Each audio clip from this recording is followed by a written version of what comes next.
Hello, reader. Thank you for joining us from whatever continent or nation you're listening in from. This is the Christian Readers Community Podcast. On this podcast, we will be discussing with fellow readers and authors. You will never lack for good conversations and recommendations of Christian books. If you're a lover of literary works, fiction and non-fiction, then you have made the right stop here.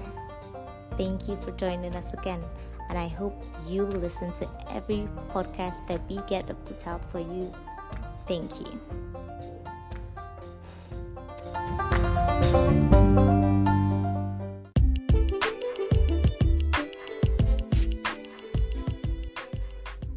Welcome to the Christian Readers Community. I'm your host and my name is Faith.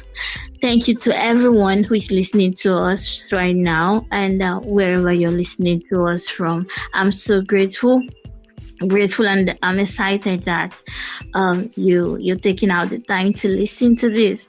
Okay, so today I came with I invited an avid reader of Christian book into the show because I wanted to interview her. She recently read a very interesting book and she would like to talk to us about it. So her name is Pam Holzman. Welcome to the show, Pam Holzman. Thank you so much for having me. I'm delighted to be here. Thank you. I'm so excited that you honored my invitation. I'm so grateful that, when I sent you that invite, you were, happy to oblige me. And I'm really grateful that you did. Oh, so I'm thrilled that you wanted to talk with me. I'm excited about the books that I've read. I love talking about the books that I've read. I love sharing them. And the one I'm most excited about right now is a brand new author. It's her first book, and I'm just really privileged to be able to talk about her. Yes, that's actually the beautiful thing about, being an avid reader. You just can't help but to talk about those books. One of my sisters and I, we love reading a lot. So most times when we read, books, we just finish reading a very good,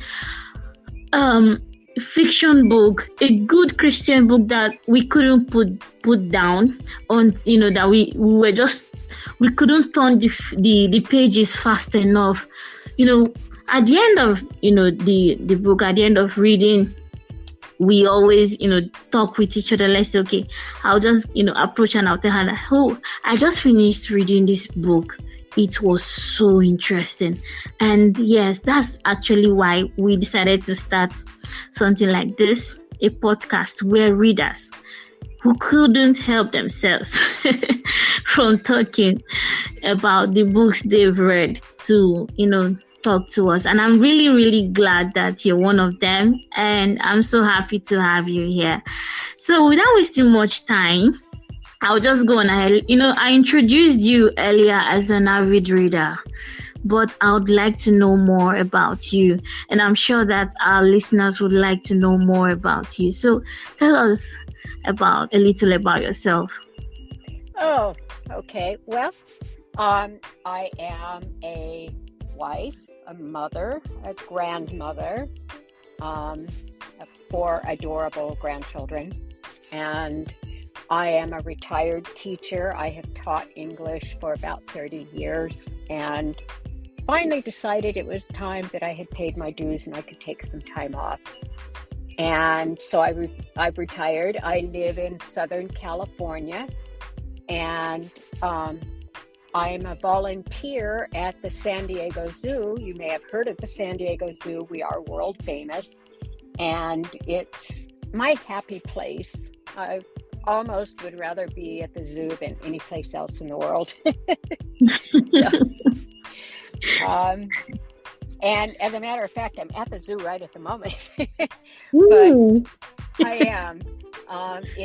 It's a beautiful place to be, and I happen to have a very quiet little corner that I know about because of volunteering, and I'm sitting in my beautiful quiet little corner in like a forested area. Wow. So it's a place that I like to go and sit to read because it's just beautiful. And I don't have my husband asking me where something is or if I want to go do something with him. You know, when you're both retired, sometimes you get just a little bit of a need to have a little alone time. So I go to the zoo and I volunteer my time with the people who are visiting the zoo, and then I take a little time for myself to just sit and hide, and sometimes I pray, and sometimes I'm studying, and sometimes I'm just reading and entertaining myself. And so that's me in a nutshell. Wow, that's also your. I think learning this much about you was very intriguing for me. Especially, I envy you. I really envy what you do. Volunteering at a zoo. Museum. Sorry. So, and there was something interesting you said. You said you were an English teacher for 30 years. Yes. Yes. I'm very careful when I speak to English teachers because no need. because they don't hesitate to say no, say it like this. My English teachers were very strict, when I was in school, and you make a little mistake, they'll say, no, you shouldn't say it this way. It's wrong to say it this way. You should say it the other way. Say it like this. Then they will make sure you actually correct yourself before they would let you go. So I think at this point I'm going to beg your pardon in advance. Okay. Well, I'll tell you what, I'm going to ask in advance for 2 graces from you.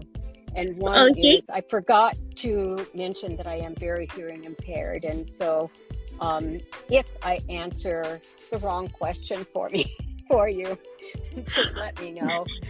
No problems. And the other thing is, I will try not to lapse into the high school speak that I picked up from my students, because as an English teacher, English is a living language and it's always changing.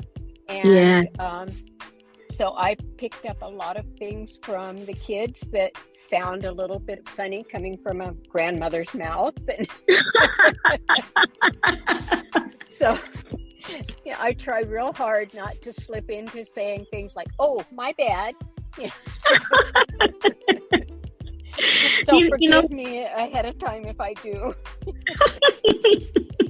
So no need to watch your language with me. I'm fine. It's all good. So we are level now. It's fair to say that we are leveled, right? Yes, absolutely. Absolutely. All right, no problem. So with this, we will just go into the book that you'd like to talk about. We'll just go straight into the book you'd like to talk about. And it's none other but a debut novel from a debut author. And the title of the book is A Writing Upon the Sand. And written by J.M. Kirkley. Yes. So this book, after that time you finished, telling me about the book you'd like to review, when I invited you, I had the privilege of, getting this book. As a matter of fact, I got a direct copy from the author. Very privileged I'm very, blessed to get that book, because I didn't regret reading that book. So without wasting much time, I'm going to ask you to first start by telling us about the book A Writing Upon the Sand by J.M. Kirkley. Okay. So the book is titled A Writing Upon the Sand, which is a partial quote from Charles Spurgeon. And I believe that the whole quote is, "May your life not be a writing upon the sand, but etched on the rock, so that it will not be washed away." I know I didn't get that absolutely correct, but it's that he's encouraging you to live your life in a way that you make a difference in the future, and that you do God's calling. And so in the book, I was very interested. Well, let me back up just a little bit. I used to deplore reading Christian fiction because Christian fiction was so bad. It was just always very formulaic and predictable, and I just didn't enjoy it. And then I waited a few years, and so we started getting better and better writers. Yeah. And so when I heard about Jill's book, it is a book that is written about a hurricane that hit North America. And it was the most deadly hurricane to ever have hit North America from recorded history to this very day. It killed over 1,000 people. It was completely unexpected. It hit in an area where they believed that they could never be hit by a major hurricane, because it had a protected shoal out by the Gulf where it is.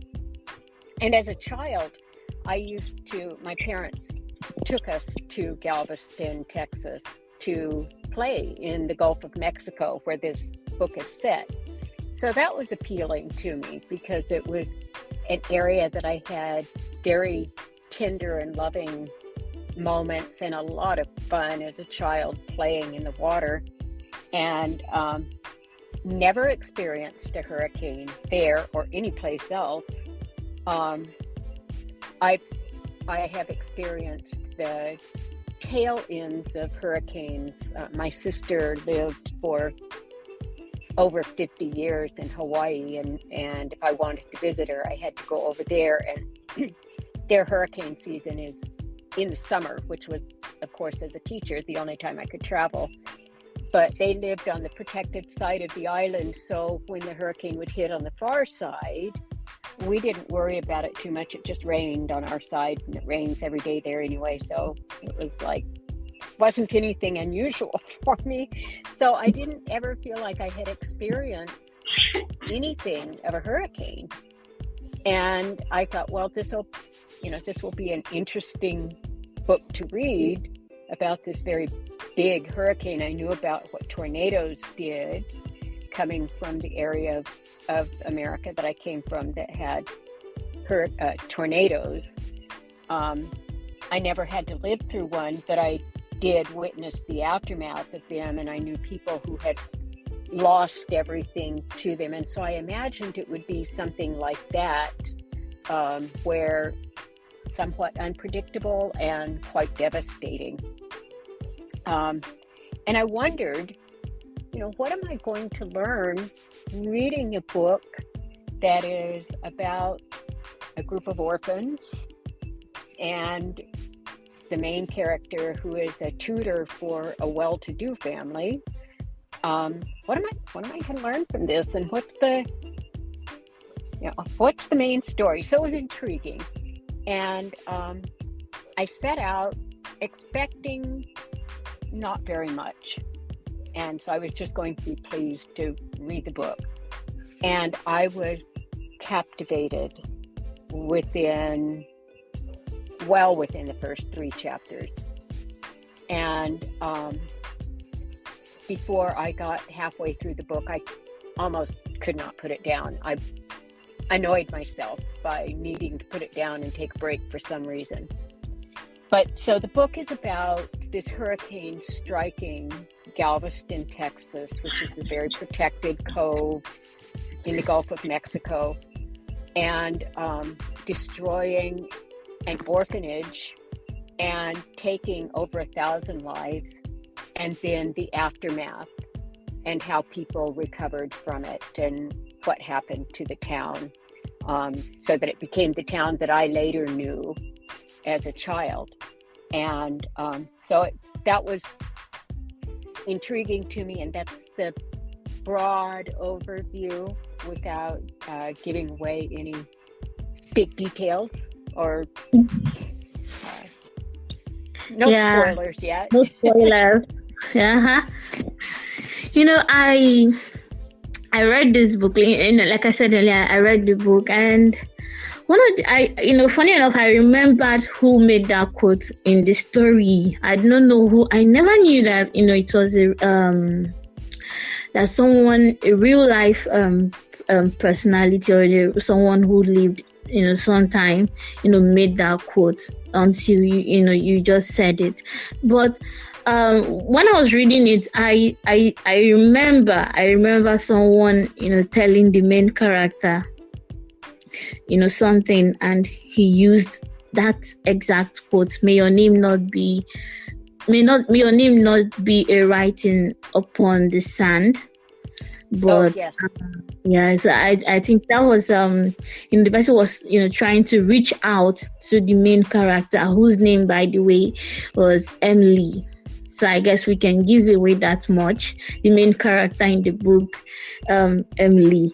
And I followed this book, and at the end of the book dropped, let's say the last few chapters dropped a huge lump on my throat, and made my eyes wet. I felt for the main character. I felt for Emily, having to go through all those stuffs and everything she carried, seeing the disaster.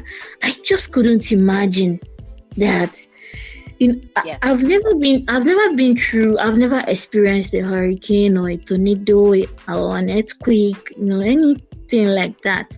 I have never experienced it. So reading that book gave me a huge wealth of knowledge. I didn't just read the book. It felt like I was experiencing what those characters in the book were experiencing. It felt like I was going through, it felt like they felt very real to me. And that leads me to ask the next question about this book is a historical fiction.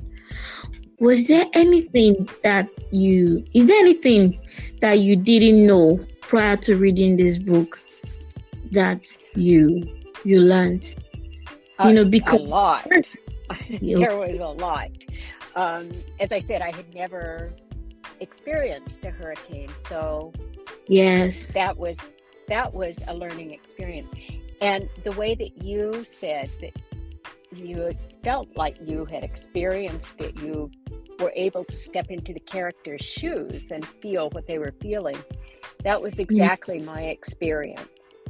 And so what I did have experience with was I knew the town of Galveston as it stands today, or in the 60s when I was going down there. But so I had a very good picture of what Galveston looks like. It's very flat, and the water's very flat. The cove that's there, it's the Gulf of Mexico. It's also the Caribbean, and it just the water is glassy and smooth, and it's beautiful. And so thinking of the horror of this massive storm that stirred up so much water and dirt and took away so many lives and livelihoods and homes, and it just leveled the town in a way that I really couldn't imagine, other than here in Southern California, we have wildfires a lot. And I think of the times that I have friends who have lost their homes and what it was like for them to have to rebuild, and people who lost family members in wildfires. And so there was a little bit of connection to a natural disaster, but nothing on the scale of this book. On a much lighter note, this happened at the time of my grandmother's family. My grandmother was born in 1903, and they were in Oklahoma, so they weren't far from Galveston, and they had family members who lived in the Galveston area. And so my grandmother and their family would refer to it as the big storm. But again, when I heard them talk about the big storm, I thought of a big thunderstorm with lots of lightning and lots of rain, and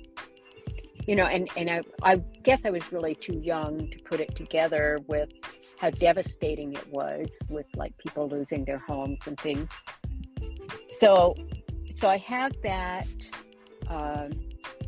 perspective of my grandmother, that they knew people that lived in the area and that it was horrific for them. And I knew about, of course, the fashions, because Grandma lived during that time, and she talked about how she, prepared her hair and the clothing that she wore and things like that. So there was that sort of thing that, as I read the book, it was like a little bit like talking to Grandma when they were buying the fabric to make Emily's dresses and things. Wow. So it felt very real on that level also. So it was. There's the light-hearted moments in the book, and then there are the harrowing moments in the book. And then at the end, there's the peace that comes through growth. And so it was just, it had such a nice arc that it started off in a really friendly tone, where you got to know the characters as people and care about them as people and get involved in their life. And it was, I refer to them as breathing. They actually breathed. And I kind of consider the hurricane itself a character, not that it has lines or did anything, but it was just so impactful that it had a life of its own. It was so unexpected, and it just felt like a big evil character that came in and took over the book for a while. Yes. And so I understand what you're saying about how you felt about it, and it was a very, very big deal for me to read, and so I read it. I typically don't read a book a second time or a third time until years have elapsed and I've forgotten it. But this book, I think I've read it about 5 times now. Wow. They're just my friends. I want to go back and visit them again. So, wow, experience you had there, connecting in a way to those who experienced you said it's the big thunderstorm, right? Yeah. Oh, connecting with them in real life. I think the author really did a very good job. And this is why I really why I had to go and this was why I had to go and invite her. Rather, I had to invite her so that she would come and tell us about how she was able to capture this moment before the time that she was born. And that's actually one thing that's intriguing about historical fiction. These authors, they go back in time, years, centuries, decades before they were born, and they write these stories in real time, as if they were there, as if they were experiencing, as if it was something they experienced themselves. So after this podcast, the next recording is going to be with her.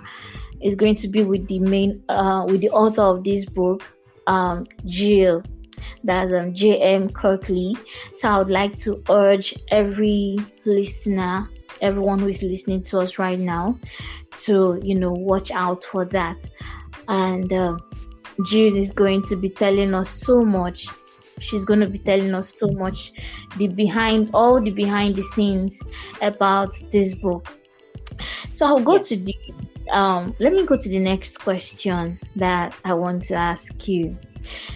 Okay, so this book is a Christian historical romance fiction. By the way, we're coming to the romance aspect because I want to ask you a question as regards to that. So okay. But before that, I would like to ask, as a Christian, how did this book impact your life? As a Christian. Yes. That was, I was very surprised, because I didn't think that the book would really have a lot to offer me, that I'm not going through any kind of a hurricane or anything. But I actually think that all of us do go through hurricanes within our lives, within ourselves. And I had been struggling with some things that I just was having a difficult time dealing with. One of them, I don't mind sharing, is my sister died fairly recently of cancer. And she, as I had mentioned, she lived in Hawaii, and it was, has been very difficult for me to grieve her, because she lived so far away and I only saw her like in the summers. And so when it's not summer, it's just like she's not gone, but yet she's gone. I can't text her, I can't call her, I can't spend time with her. And I wasn't really processing her death very well. And there were a couple of other things that were going along with it that was creating some turmoil within my soul. And I had spent time praying about it, and I was reading scriptures and reading Psalms, and I was gaining comfort, but I wasn't gaining any kind of resolution.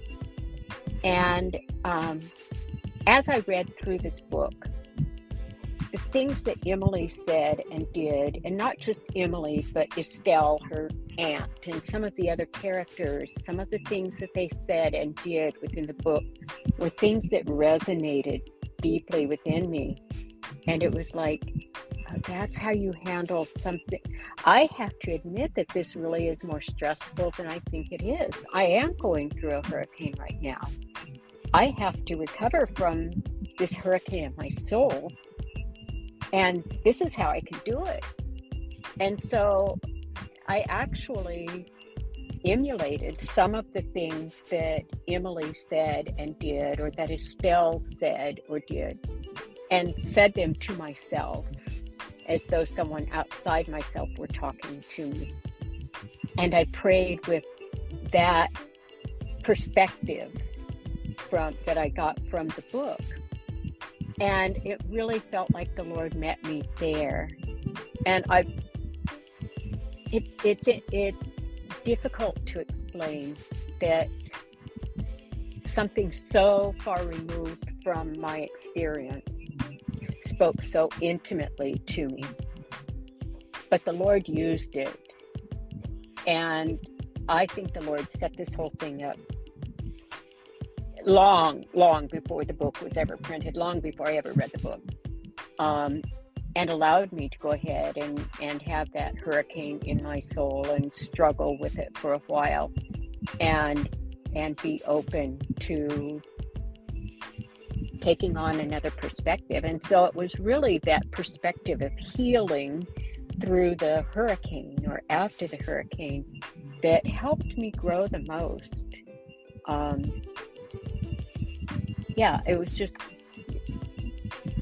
It was very healing for me to read.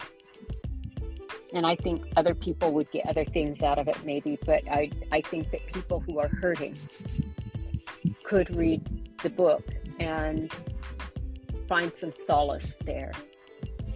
Yes, I agree with you that this book, I highly recommend it to anyone who is hurting, and just like you said, the person is going to find some solace there. Pam, I agree with what you said, that this book, that God had arranged it, planned it for your life, years before the loss of your sister. And not just you, but I feel like,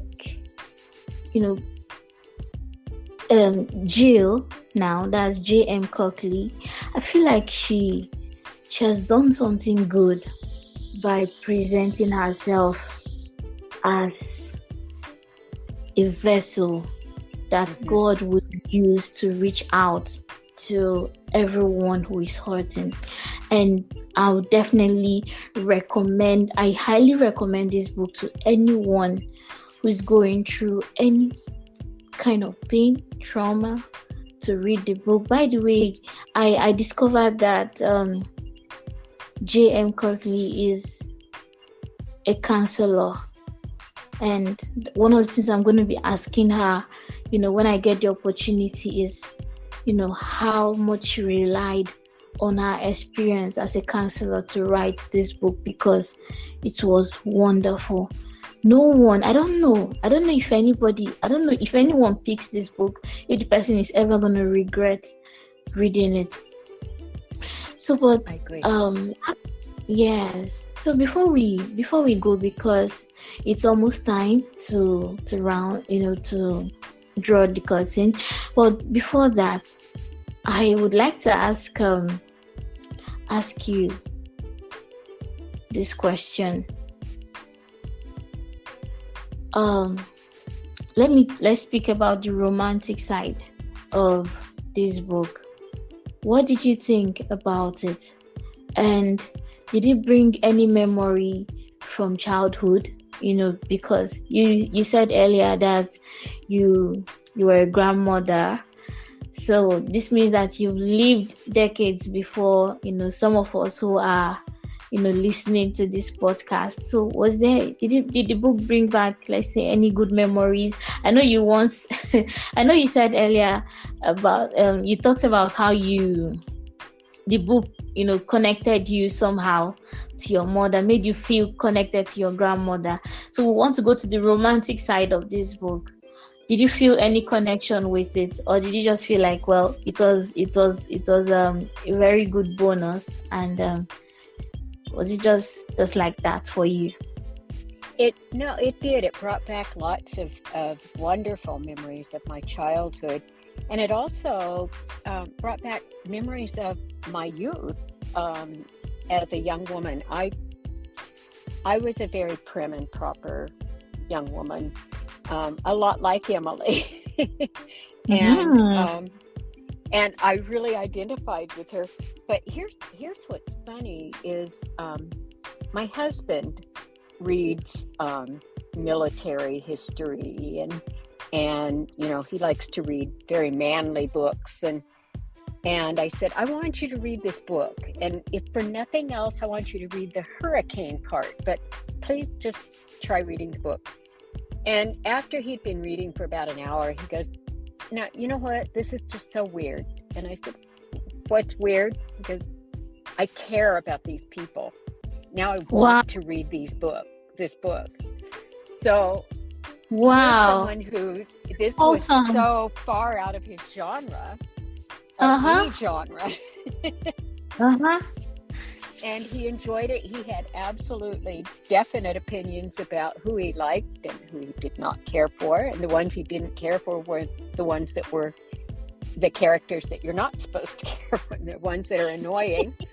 And, you know, and he said, and I really liked the ending when he got done with it. He said, "Why did you have me read this book? That's not fair, because now you've made me reconsider the books that I have to read."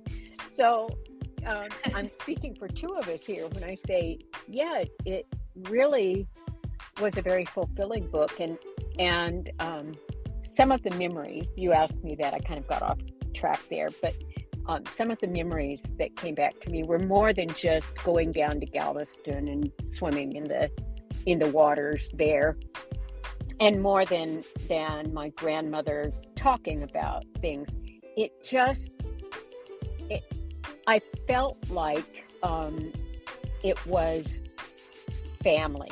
I felt like I was part of the family, and I identified a lot with. I didn't identify with what Emily went through at the very beginning, and I didn't really talk about this in the book, but at the beginning of the book, her father essentially tells her she's no longer welcome to live at home. And he secures a position for her as a governess with her aunt in Galveston. And so she has to leave her home, not really willingly, and go live with these people that she knew a little bit. She was related to them, and she had to go a long ways away and live with these people and make best out of it.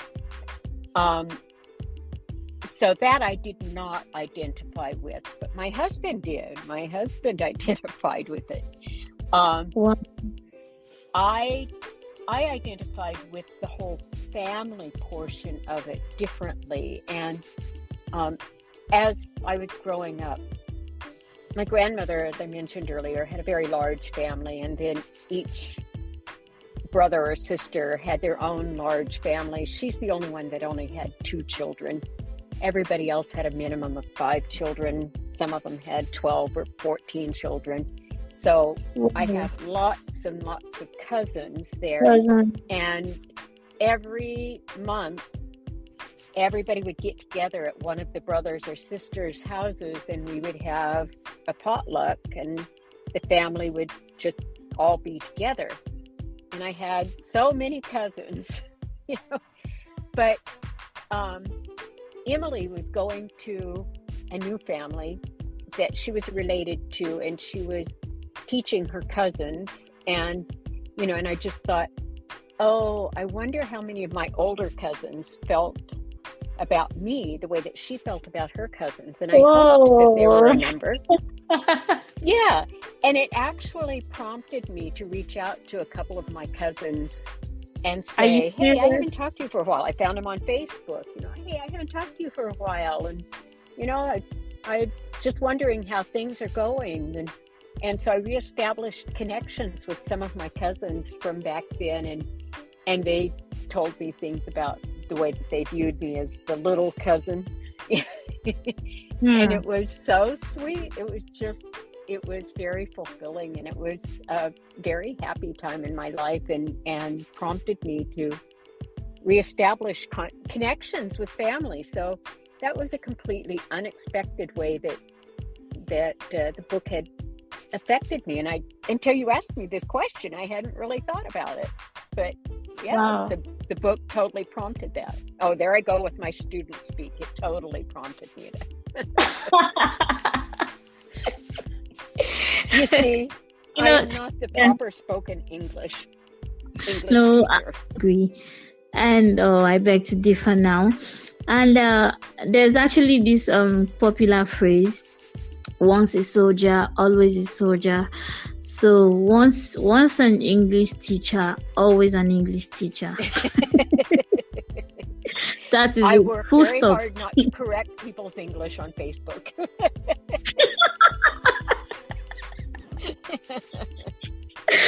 I keep Oh reminding my God. myself it's a living language.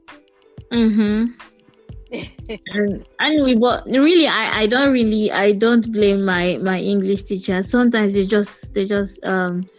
couldn't help themselves, than to make those corrections. And yeah, on the other hand, I'm quite happy with it, making those corrections. Although at the time it felt like they were too strict, too rude, You speak too beautiful snobby. English. Thank you. I'm so grateful. Thank you for. I think I'm going to take that highly. I'm going to really take your praise. I'm going to value it because coming from an English teacher, I'm going to really really take it so much to heart. So I'm thank you. glad you're grateful for your teacher. Does she know you're grateful for her? I think some of them I lost contact with most of them. As a matter of fact, I remember a teacher of mine. She's late now, but she was very old. She was nearing retirement age when I was still in. I think that was my primary school or nursery. Uh-huh. Yes, nursery, that's preschool. I think that was the time, and we moved and lost contact with her. So I don't think she's still. The last time I heard about how they told me that she was late. So.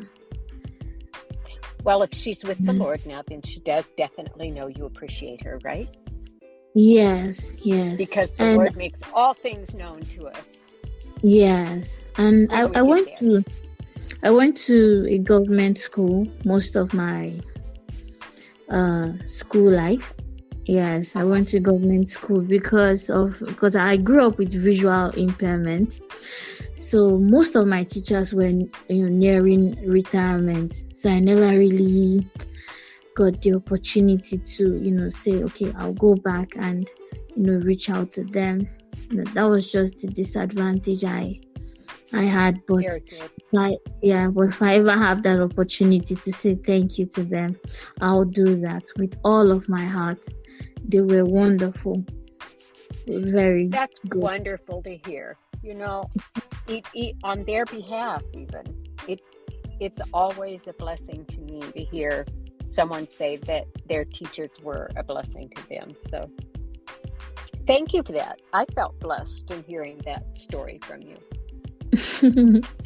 Thank you too. Wow, this has been a wonderful conversation with you, and I really really enjoyed it. I hope that I have very much enjoyed talking with you. Thank you so much. I do hope that if I invite you next time, you would be willing to come, because I'd like to know the next book you're reading. Of course. Always willing. Thank you so much. And yes, listeners, so sorry I had to go a little intimate with my our English teacher here and speak to her and appreciate her on behalf of all the English teachers in the world. So wherever you are, I think if you have the opportunity to say thank you to any teacher that has touched your life, please do so. Please do that, because they are very good and we owe them our thanks for the education that we've gotten. So on this note, that I will be saying, till we meet again in the next episode. Bye-bye. Thank you. Yeah, stay safe and stay blessed. Thank you. God bless you. Bless Bye-bye. you too. Bye.